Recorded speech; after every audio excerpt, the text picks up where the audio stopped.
Good morning. I'm here at the Vendome managed by Life Moves, and we're here to see the inside of the Vendome, which is permanent supportive housing for formerly chronically homeless population that was living in San Mateo downtown.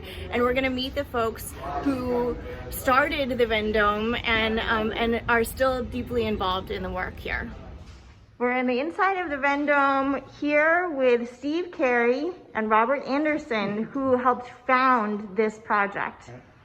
Can you introduce yourself, Steve? Certainly, I'm Steve Carey. I'm the Program Director here at Vendome. It's a Life Moves manages building. It's permanent supportive housing for chronically homeless people for the city of San Mateo. And Officer Anderson, retired, is the one that started this. Yeah, in March of 2007, and I've been active with Vendome since 2007, whether I was working or afterwards too. So it's a wonderful facility with a great mission.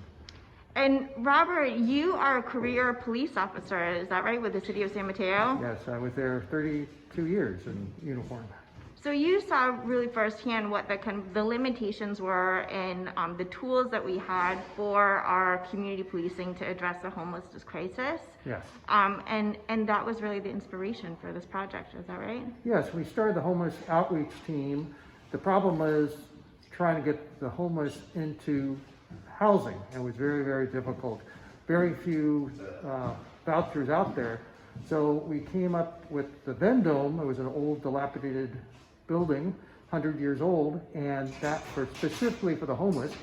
And the city bought it with redevelopment funds in March of 2007.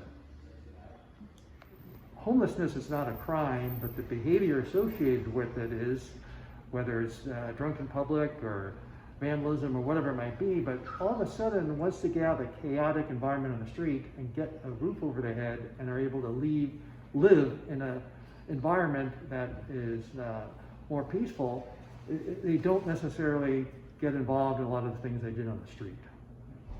And that's just the cost for the city. There's a tremendous cost for the county and state.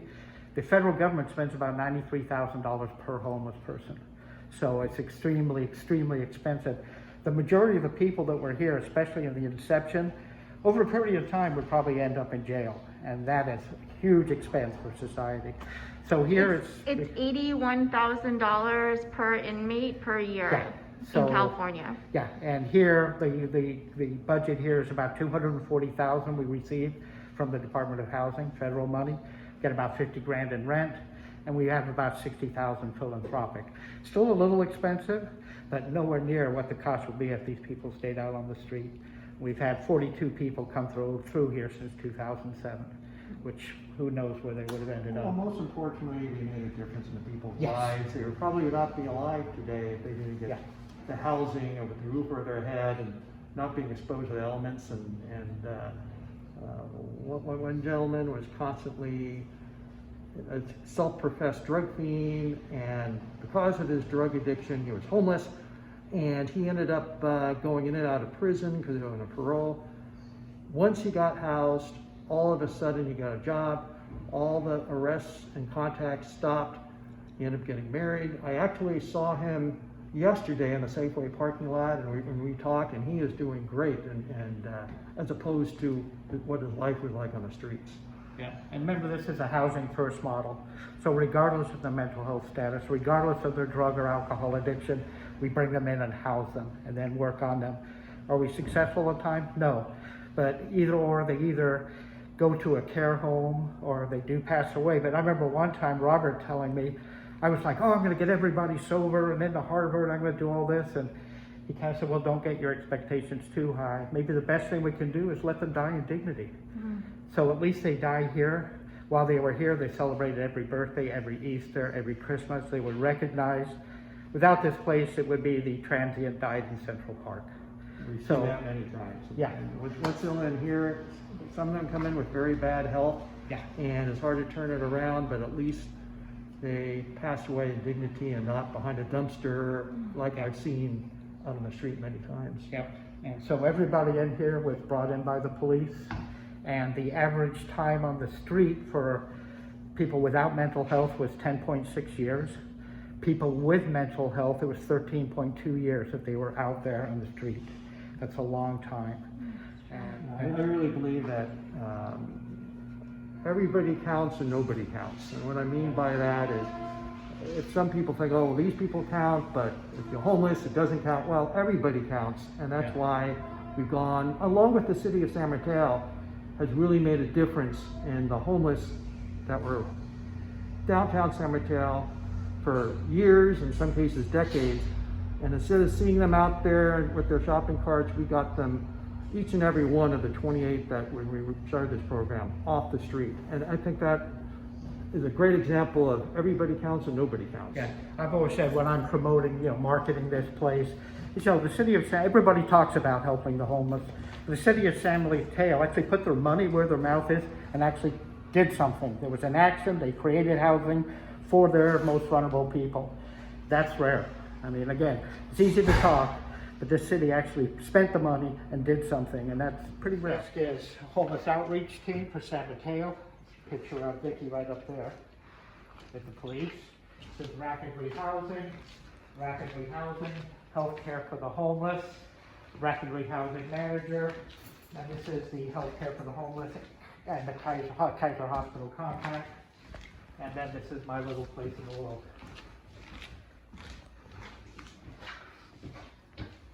Is that the original sign? Yeah, Robert's can attest to that. We found that downstairs. That is a keeper. Yeah, my favorite story, this is one of Anderson's. We'll call him Brian. And Brian's a paranoid schizophrenic meth addict. And Officer Anderson called me because it was his birthday, he was intoxicated. In fact, he puked all over Robert's leg. And I said, oh, that's perfect for the Vendome. And I thought he's a very burly, tough guy, very tattooed up. And I'm giving him the tour like this, and I said, hey, this will be your mailbox. And I turn around, this big burly guy, he's crying. He hasn't had a mailbox in 20 years. He's had rooms here and there, been in shelters, but he hadn't had a mailbox for 20 years. And because of the mailbox, he got back in touch with his 2 adult daughters, who actually came and seen him. Now, Brian, with his drug problem, he was a bicycle thief. And he would continually just stealing bicycles around San Mateo, even while he was living here. And he went to Project 90 2 times and couldn't get sober. And finally, stole a bike with one hand, meaning that's a felony. He went to jail, went through pathways, got sober. The case manager stayed in touch with him. And after about a year of sobriety, we bought him back. And he resides here now, and now he works at Palm Avenue Detox. Yeah, so that's full story from literally Officer Anderson pulling him out of the gutter. And 8 years later, he's now a full-time employee at Palm Avenue Detox, giving back to what, his problem was. Full 360. Yeah, big time. That's a powerful story. And that's just one of the 42 stories that we can tell you. I mean, Is that your family? Yeah, my ex-wife,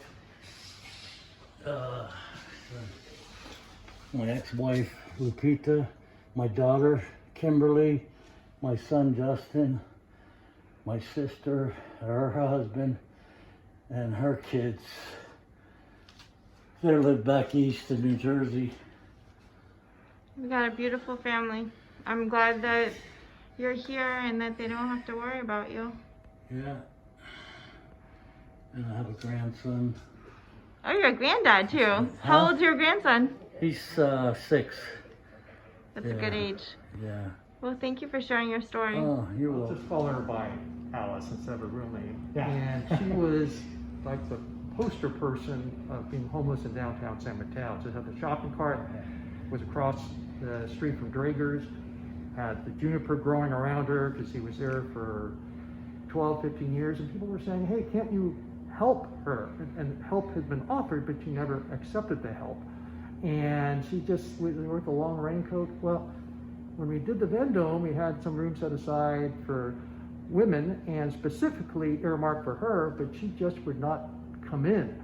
So finally we were able to get the room all decorated, have her come in with a nice bed, a recliner, a TV, and we could have a hot shower. And finally she agreed with one condition, that she could keep her shopping cart, which is still here.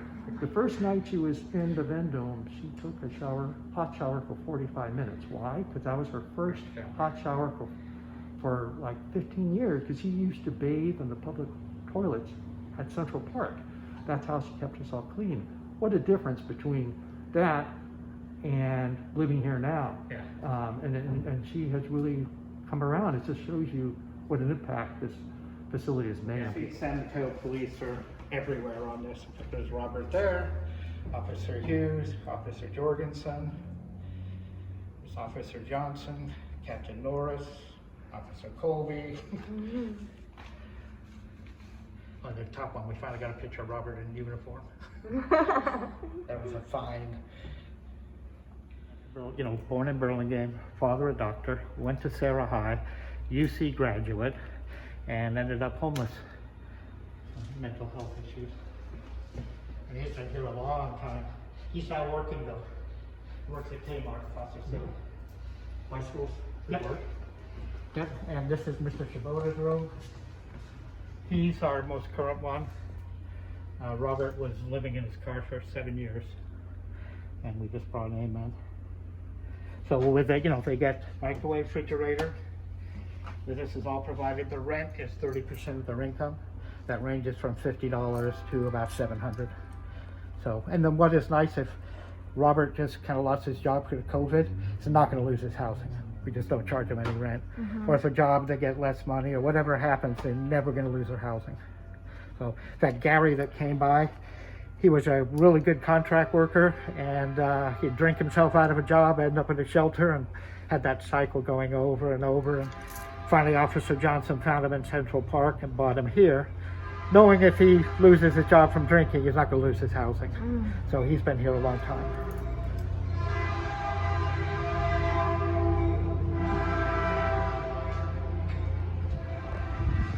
Yes. Yeah, so Nancy lived in San Mateo her entire life. She lived with her mother. Has very severe mental illness, very cognitively disabled. And I would see her out in the street because she would hang out with the homeless people, because those are the people she got along with. And I thought for years she was homeless. And I always say, hey, do you need a room? Do you need a room? She'd always say no. Her mother passed away, so she really became homeless and had no homeless skills. So she started deteriorating really fast. And she still wouldn't come in here, was kind of scared of men. And Officer Johnson got aging an adult to bring a female out to get her in here. And she did fairly well, but her disabilities were so severe, she was like throwing TVs out the window, running around, just, you know, just very symptomatic. And we got the SMART team, which is a county program where the police can 5150 somebody gently. You know, there's no handcuffs, they're taken very gently. And she went to Cordilleras and went into a transitional housing. And again, the case manager kept advocating for her, like, can we bring her back? I'm going, no, we're not equipped for that type of mental health. And after about almost a year, the case manager took me to the hospital where she just happened to have an appointment. And after talking to her, we brought her back. And she's like our best citizen now. She's with the children. She's so maternal with the kids that we bring in here. She now works at Goodwill here in San Mateo. And every project that we do here, she's in the forefront of it. So she got medicated and came back. So she's like our favorite citizen here now. So, in a local San Mateo. Last Christmas. Which you know I'm going to, well, we don't know what's going to transpire. Oh, that's scary. Jerry Hill, yeah. That's Martin Luther King Day. Emma was there. Huh? Yeah, I was there. Yeah. Oh, that young lady in the middle, Vicki asked for. She's a San Mateoan, worked at Tracks for 13 years, getting her MSW, and I finally convinced her to come work here. And she worked hot San Mateo, and just was phenomenal. I mean, did more than anybody in the hot team with San Mateo. Of course, she's promoted now. Now she's a program director for the homeless outreach team. But it's nice. There's a local person, you know, working at Trags, going through school, comes to Life Moves, and now she's a superstar at Life Moves. So basically, you know, we have quite a few families coming into our motel voucher program. And recently, for about the past 4 months or so, we haven't had a lot of families coming in. So me and Charlie put our heads together. We're wondering why, you know, and it's because most of the families that we did have come in all the time were always, 90% of them, right, Charlie, were evicted or asked to leave or kicked out of their housing where they were living. And now because of the COVID, you know, the landlords can't kick people out, or they're not kicking people out. So that's why it's so slow right now as far as families coming in. But when all this lifts and it's over, it's going to be a lot of people, a lot of families that are coming. So we're looking at a huge surge in the homeless or unhoused population in this county. Oh yeah, definitely.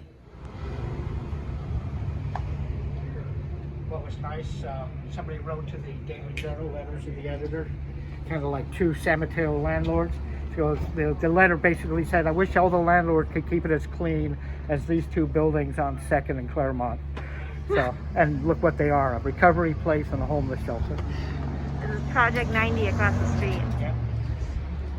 We were saying that Jack Matthews, who is on our city council, that this is one of his greatest achievements. According to Jack, yes, he said it, and of course we've always had a great city council, and that's the reason why solutions happen in the city, whether it's to the day labor issue in the Worker Resource Center, or addressing the homeless issue, the unhoused homeless, and having them here at the Vendome.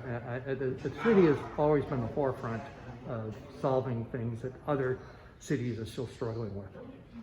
He said the measure of any society is how it treats its most vulnerable people.